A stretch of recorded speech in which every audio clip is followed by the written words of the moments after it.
Due to the lack of a more appropriate expression, the Golden State Warriors were clearly exposed after a defeat by 106-96, which puts the California team once again at risk of entering the play-in tournament within the context of the NBA playoffs. The Western Conference is extremely competitive at the moment. Recently, the Warriors secured 3 consecutive wins against teams ahead of them in the standings, defeating Memphis, Los Angeles, and Denver in succession. However, they faced a challenging opponent in their 4th consecutive game, the Houston Rockets, who imposed a strong physical pressure on the Warriors. In this episode, we will analyze the matchup between the Warriors and the Rockets, discussing the factors that led to Golden State's defeat and what will be necessary for them to defeat a team like Houston in the future. We will also address the current situation of the team, which now has only 4 games left. The team has dropped to the 6th position and is preparing for a showdown against the Los Angeles Lakers, which a few days ago could have been seen as a match between the 4th and 5th spots. Amid the current chaos in the NBA playoff standings, anything is possible. We see Golden State in the 6th position, while Los Angeles occupies 3rd place. The battle for the 4th and 5th spots now involve the Nuggets and the Clippers, who have the tiebreaker advantage over the Warriors. When we take a closer look at the standings, we notice that Golden State is tied with Los Angeles, Minnesota, and Memphis. Fortunately, the team holds the tiebreaker over the Timberwolves and the Grizzlies, but not over the Clippers.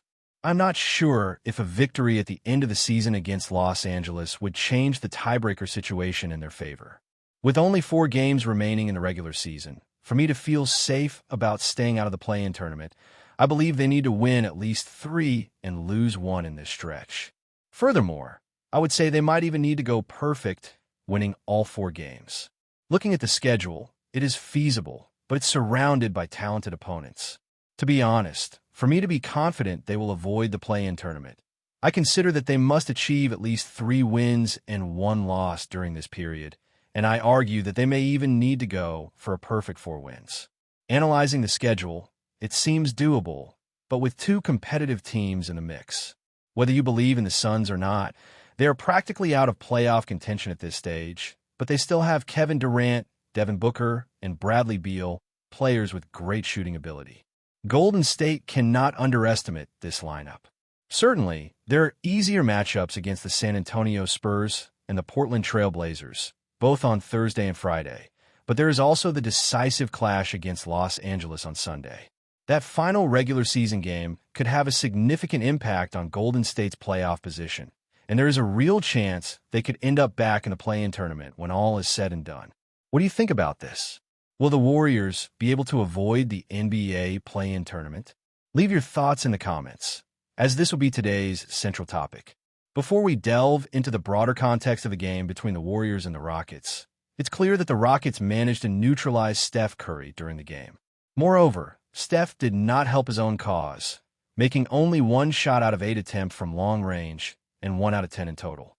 His only point came just before halftime when he made an incredible 40-foot basket, but he couldn't find his rhythm throughout the game. He faced constant double teams and persistent fouls, but the referees were not calling anything in his favor. It was a tough night for him, and Golden State ended up losing this game by 10 points. If Steph had managed to score at least 15 points, the outcome could have been very different. Unfortunately, they couldn't control Alperen Sengun on the boards, nor prevent Dillon Brooks from making every shot he took. It was indeed a difficult performance, and I want to highlight both Steph and Jimmy Butler in this context because at this stage, they found it impossible to halt Alperen Sengun near the basket, and Dillon Brooks was effortlessly converting every shot he attempted on the court. It was a demanding game, and it's crucial to underline the contributions of specific key players in this context. How can it be that in a matchup where the Rockets orchestrated the pace, a player of notable caliber only managed to take 7 shots? This appears to me to be a significant miscalculation. I understand that he serves a crucial role in facilitating the offense, as he works to attract defenders and open up plays for his teammates in the half-court. However, given the financial investment he represents in the upcoming seasons, it is imperative for him to elevate his game as a primary scorer. It's a tough reality, but individuals who receive such substantial contracts in the league must pose a scoring threat. I realize that a player may not always excel during the regular season, even in matchups that resemble playoff games against superior opponents in the Western Conference. Yet, we have yet to see that dominant side of him, which raises questions about his effectiveness come playoffs. Can he shift into a higher gear and consistently score when it truly counts in the postseason? I can't help but feel a bit concerned about his current ability to be that scoring option. While he adds value in various aspects of the game, in a scenario like this one, where another star struggled with their shooting and others had difficulties as well, it was essential for someone of his talent to take charge offensively. We will further analyze this game and investigate the underlying reasons for one team's defeat shortly. It's important to emphasize a significant aspect of this matchup. The Rockets established their style right from the start, aiming to dominate the tempo and dynamics of the game. They displayed a strong physical presence, and with the referees allowing many plays to go uncalled, the game turned into a highly intense battle. The opposing team simply couldn't match this level of intensity. The Rockets induced a considerable number of turnovers from a home side and managed to score a notable amount in transition. Furthermore, they amassed a substantial tally in the paint, while the other team could only manage a small portion of that in the same area. It was an intense matchup, and the Golden State team couldn't keep up with the pace of the Rockets, who forced 20 turnovers from the opposing team. The Rockets also scored 26 points in transition, along with 56 points in the paint, while Golden State totaled 40 in that same category, registering only 12 points in transitions. To make matters worse, the Rockets grabbed 16 offensive rebounds, with 7 of those coming from a player who stood out near the rim. It's important to mention that one of the key players on the team committed his 5th foul early in the third quarter, sitting out for a while and not being able to impact the opponent's game like he had earlier. The struggles were evident, not to mention that the Golden State team had a below-average performance in shooting, especially from mid-range, missing several easy opportunities and not being as efficient from long range as in previous games. While it's understandable that not every game can be won, with the competitiveness of the Western Conference, where teams from 5th to 8th place are tied in terms of record, it's crucial to take advantage of games like this one. Despite the team winning 3 out of their last 4 games, all against playoff contending opponents, the margin for error is extremely slim.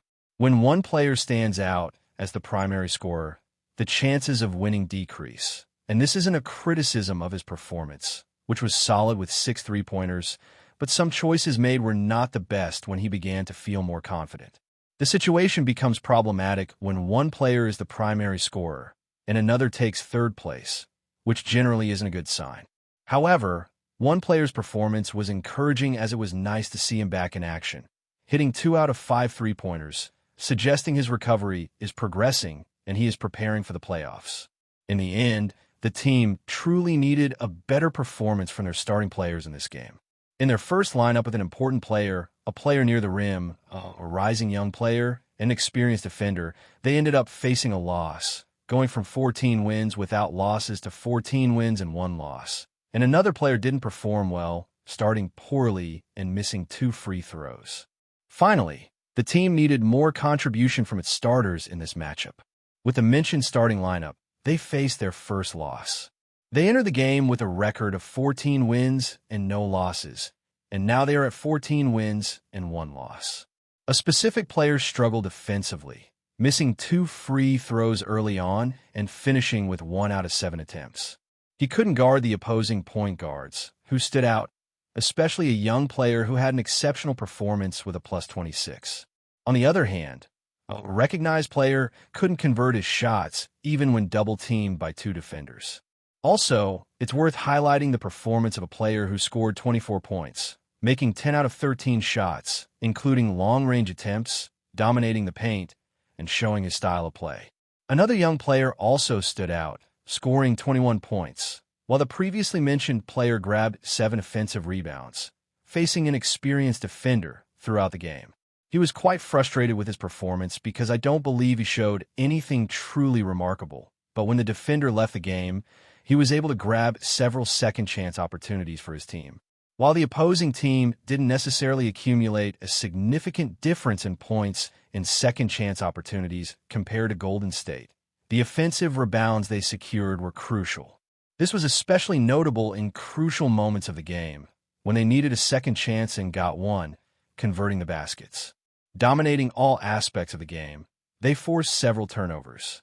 Since the substitution of an important player, Golden State's team stood out in the league's transitions, taking advantage of turnovers to secure easy points.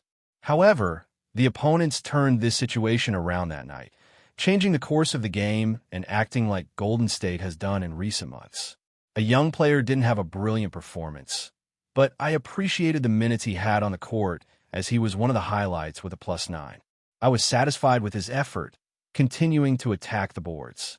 The team showed potential to change the dynamics and reflect what the franchise has represented in recent months. The player in question may not have had a standout performance, but the minutes he had on the court were valued. It seems he was the player with the best +/-, reaching a +9 in this game, and his presence brought favorable aspects. He remained aggressive on the boards, securing multiple second-chance opportunities, which is encouraging to observe.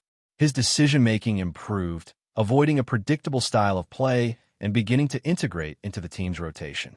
While his contributions today were noteworthy, in a broader context, scoring 9 points isn't enough. Another player, who started promisingly, was notably the only one to show involvement in the early minutes of the game. He finished with 19 points, 6 assists, and 4 rebounds. Consistent performances like this in victories certainly deserve recognition. Offensively, he stood out, but his teammates did not respond with their performances. This lack of support puts the team in a delicate situation as they risk ending up in the play-in tournament, something that is not desired by the group. While it may be naive to believe that the franchise wouldn't have some advantage in any elimination game they could face, on nights when shots don't fall and plans fail, a season can end unexpectedly. With 3 players over 35 years old, adding extra games to the schedule is not ideal. A significant break after the last showdown against the Clippers will be crucial for the transition to the playoffs next week. So what stands out the most in this game? The team faced a setback against the Rockets, losing by 10, which is undoubtedly disappointing. They are once again in a position where the possibility of spot in the play-in tournament becomes real. The upcoming matchups against the Suns, Spurs, Trailblazers, and Clippers require at least 3 wins and 1 loss to stay clear of the tournament. Sharing insights about the game in the comments would be valuable, and it's worth noting that the channel recently surpassed 80,000 subscribers, now nearing 80,500, showing rapid growth. The excitement around this growth continues, and for the team's fans, there is much to appreciate with daily updates, rumors, injury news, and live broadcasts offered. A live stream is scheduled for the game against the Suns on Tuesday, so it's advisable to stay connected. Expectations are rising for the next meeting, and, as always, support for the team is encouraged. Before we continue, make sure to leave a like and subscribe to the channel so you won't miss any exclusive Dubs updates. Let's keep going. In just 2 months with the Golden State Warriors, Jimmy Butler has witnessed something extraordinary and something unsettling. At the heart of everything is Stephen Curry, the engine, the icon, the symbol of a franchise built on brilliance. But along with that brilliance comes a disturbing pattern. Opposing teams treating Curry not as a superstar to be revered, but as a target to be hunted. Each night, Butler watches defenders go beyond the limits of basketball, doing everything in their power to silence the league's most electric shooter.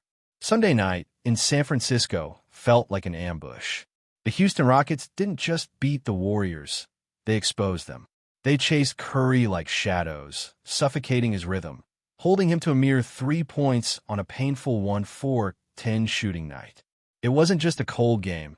It was a masterclass in how to strangle Golden State's soul. And while many applauded Houston's game plan, Butler couldn't stay silent. His frustration boiled over. They did a good job of, whatever you want to call it, he said, visibly biting back stronger words. But then he let loose. To Butler, this wasn't defense, it was injustice. I've never seen anyone get fouled more than he does. It's astounding. And the crazy part? He just lives with it. He battles through it, every single game. That kind of resilience, it breaks you just watching. The real crime, according to Butler, isn't just the hacking. It's the way teams are allowed to physically clamp down on Curry's off-ball movement, robbing him of the space that once made him untouchable. When Curry was asked about the nightly punishment, he didn't argue. He simply wore that familiar stoic armor. "I don't expect calls. I never do," he said. "I just play. I've always played through it." But the emotion in Butler's voice told a different story. For the first time, someone on the inside is calling out the silence. What unfolded against Houston wasn't just a loss. It was a warning flare. A team with the NBA's fourth-best defense had cracked the Warriors' code, and Curry, fresh off a 3-game tear, was reduced to a whisper. Frustrated, even he exchanged heated words with Rockets coach Ime Udoka, the very man who once tried to stop him in the 2022 finals. This wasn't just basketball anymore. It was a battle over the soul of the game, and Curry, still standing, still shooting, is at the center of the storm. Stay updated exclusively with the latest Dub Nation news. Subscribe to our channel and hit the like button to keep getting daily updates on the Warriors. Don't forget to share your thoughts in the comments. Your input is essential for the Dubs community. Stay tuned for the next video.